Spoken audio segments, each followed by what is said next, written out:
Hi, marry me. So I have gotten a question from one of my subscribers about basically giving a one-on-one on how to read tarot cards. So I was thinking I would do this in this video.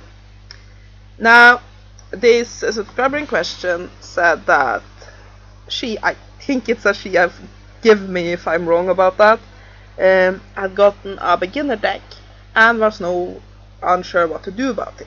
Let me adjust the screen a little bit. There we go.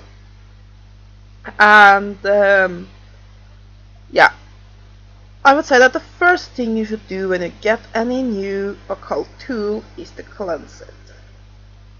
This is because even if your deck is new, people have been touching it in the store and so on, and their energies will be mixed into this. And I'm not just talking about negative energies here, but let's say we have a housewife who is a bit stressed. She has to get home and cook dinner for her family, and she has a screaming 2-year-old in a carriage and a nagging 5-year-old on her hand, and she picks up the deck just to have a look at it. Then her stressed energies, for example, will mix into the cards. That might disturb your viewings. So I would then recommend taking a bit of incense and just imagining the cards surrounded by a bubble of the purest white light, and then just pull it through the incense smoke a few times, the cards, imagining that all negativity, all stress, all energies not conductive to you reading with them being cleansed away from them. So that's the first thing I would do. Now, how to start reading? Well, first of all, you have to get used to the cards and you have to get some idea of their meaning. So there's two main ways to do this, and I actually recommend a combination of the two. One way is to get a book on the tarot and then start memorizing the various symbolic meanings of the cards. The traditional meanings. Now, various authors will have a bit of a difference between what they feel the different cards mean, but there are some general ideas. And then start to memorize that, and the other is to just work with the cards and intuitively feel what each card means, which might be different from the meaning of the card traditionally. I feel that the best results you will get if you do a combination of the two. Both look at the cards, but also read up on it. I think that works best, but that's just for me. You'll have to find the best method for yourself. Now, to start reading the tarot, you will need to use some sort of card layout. Now, you can look at what we're actually saying we do. We read the tarot. We read them like a book. And to read a book, we both need to know what the letters mean. So we can form words. That would be knowing the symbolism and so on.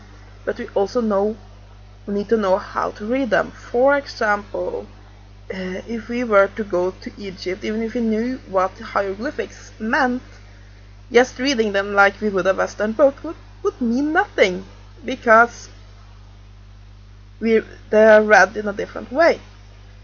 It's the same as this is a Western book. It's a fantasy book. And we start reading it from the left, and we start at the top of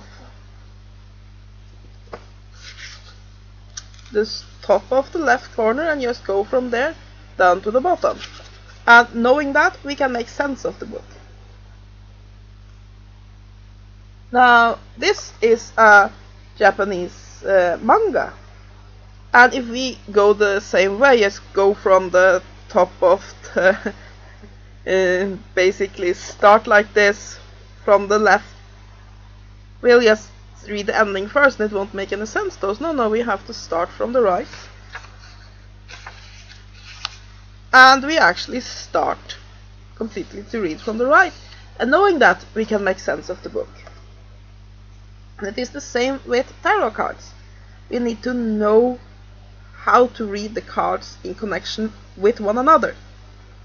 Because I have both a tarot card deck with me to show you.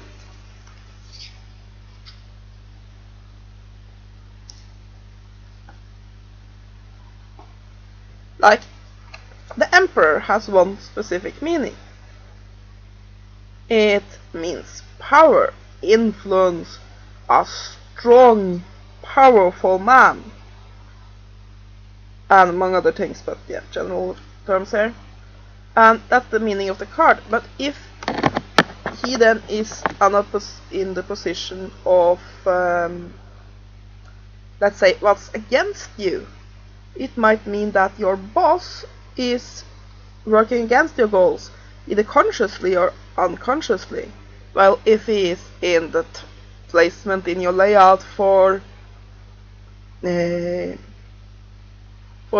your goal, it might mean that you will meet a strong, powerful man who will help you. So you have to know that to be able to, yes, getting in the way, to be able to know what each card means. Also, when cards are read together, just like a book. I mean, you don't just... Let me take an example here again. If I were to just put up on random page 45 and I read, oh, and with whom do you use spar out here? I would imagine that there are few mortals alive who are truly skilled with a blade anymore. That doesn't really tell us much. We can learn from this that it's probably a fantasy novel because they speak about mortals and so on, and that somebody likes to fight, so we get some meaning, but we don't really get what this is about because we don't have the context around. It is the same with tarot cards.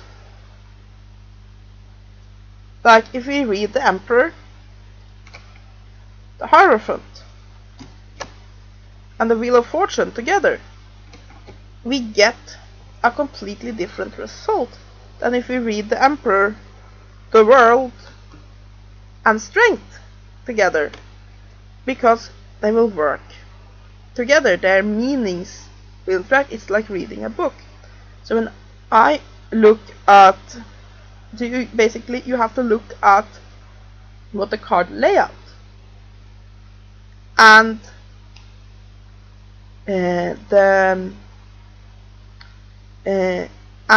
the positions of the cards. And among other things, let me show you something. When you look at these cards here, you see that Strength is looking away from the world, which means that these cards are less connected, or that that one, my problem with left and right, this one here doesn't really want to interact with that one, but if we do it like this, then Strength is looking at the world, which makes them a lot more connected. So there's a lot more to reading the cards than just what each individual card means, because they interact with one another. Now, what is a card layout? A card layout is a pattern that you lay the cards in, with each position having a particular meaning. And there's a lot of them, and there's even tools for making them yourself. Like, for example, I think I showed that in the last video. Let me just move another book. I have books everywhere. So I mean, like this tool here that has 1000 card spreads. This is a tool for making your own card spreads. Sometimes they call card spreads, sometimes they call card layouts. It varies. But generally they are. You can look at the layouts like you would look at Japanese manga vs Western books. It means how things are read. Now, if you look around on the internet or in books, you'll find thousands of these different layouts, and there are even books just filled with various kinds of layouts. Now, I'm going to teach you a very, very simple layout here that you can use to get started. And that is the simple tree spread layout. Now, the tree card layout is basically just what it says. It's 3 cards in a line, so that it will look like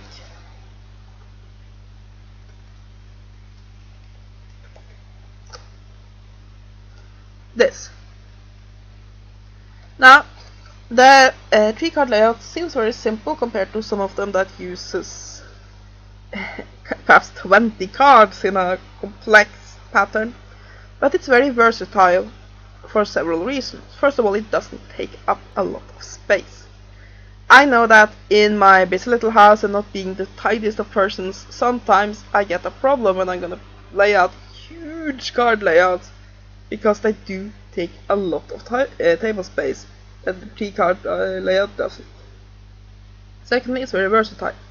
So for example, something I recommend you doing when you're first starting the tarot is that before you go to work or school or whatever you use to fill your day, or whatever you have to pay the bills, that you do a simple little reading on your day.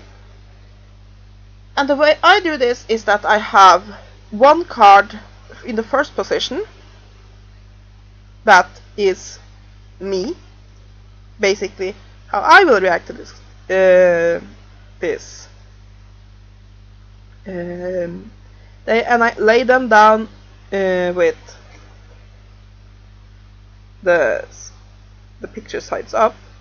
So that's basically how my reactions to the day are, how I will work with it, and so on. And then I have 1 card for the morning and 1 card for the evening.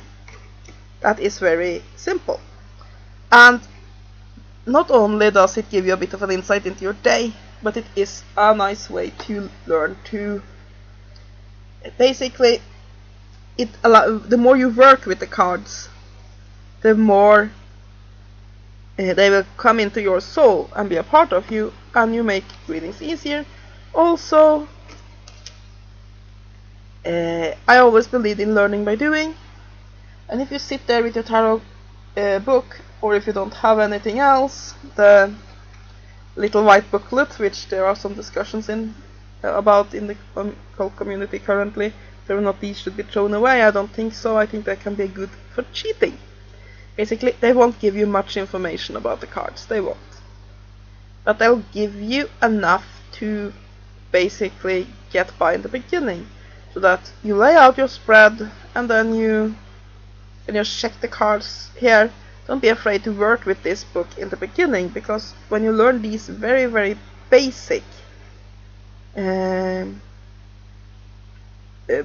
symbolisms, they will eventually stick, and you can move on from there. So yeah, that's what I recommend.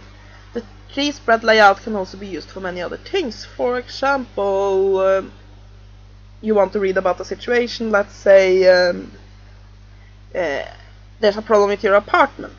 Then you can, excuse me, I just have to get my hair out of the way because I'm sitting on it. Then you can read it like the past, the future, and the present. Basically, what past influences has led to this situation. What is the situation at present, and what will the future bring? Basically, only imagination stops you for what these 3 things can mean, and it's a very easy and simple layout to start with. Other popular layouts are like the horseshoe layout and the Celtic cross. I recommend learning a few of those because they are very useful for general readings, and they're very, very easy to find on the internet.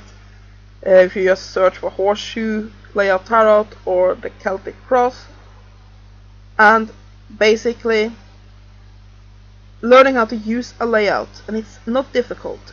All it says is that how each card, what basically each card position means, so that it will be easier for you to figure out, okay, I got the Lovers.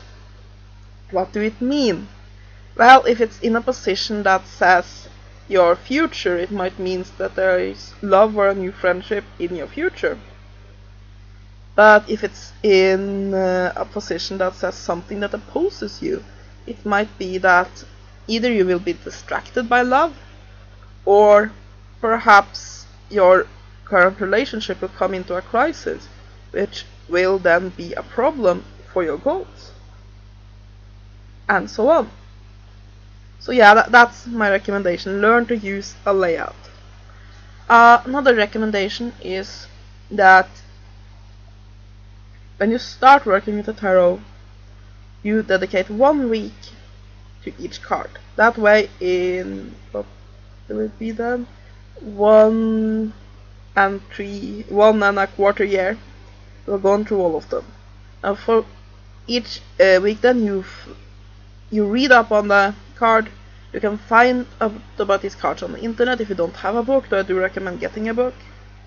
And read up on that card, meditate on that card, and sleep with the card under your pillow. And that way you infuse yourself with the energies of that card for that week. Learn as much as you can about it, and then you move on to the next card. That way you sort of take these cards into yourself. And any other recommendation I would have would be to just read a lot. Basically, like I said, learning by doing.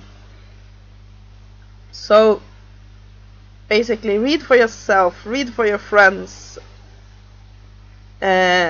use the cards as much as you can, because it's a skill. You learn it, and you learn it by doing. I would recommend setting some boundaries for yourself. First of all, I would never ask about death. Basically, first of all, it's the kind of question that have a tendency to scare people, and usually it doesn't really matter, because basically, first of all, I think that what you can see in the cards, if you use them to read the future, is possible futures. It's the possibility of what will happen if you continue completely down the road you are doing now. And if we are talking about that 40 years into the future, the situation will have changed quite a few times since then. And generally, at least as a beginner, you are not skilled enough to really get clear enough readings to know what to do about them. If we are talking about something you can read that you can then change. So just don't ask about that. Secondly, be careful of people's private life. Basically, the tarot is a way that you can get really personal information on anybody, and know that basically, if you were a hacker, would you want to hack into, or would you think it was right to hack into your neighbor's PC and read all their emails? Probably not. The same way, don't use the tarot to snoop on friends, lovers, and so on without their permission, because generally it's just not morally right, at least according to my morals. Yours can be different. I'm not judging. And third, be respectful of the cards. Don't ask just silly questions. Don't repeat the same question again and again. I'm not saying put the cards on a pedestal, because they are pieces of cardboard. This is just cardboard with pretty pictures on it.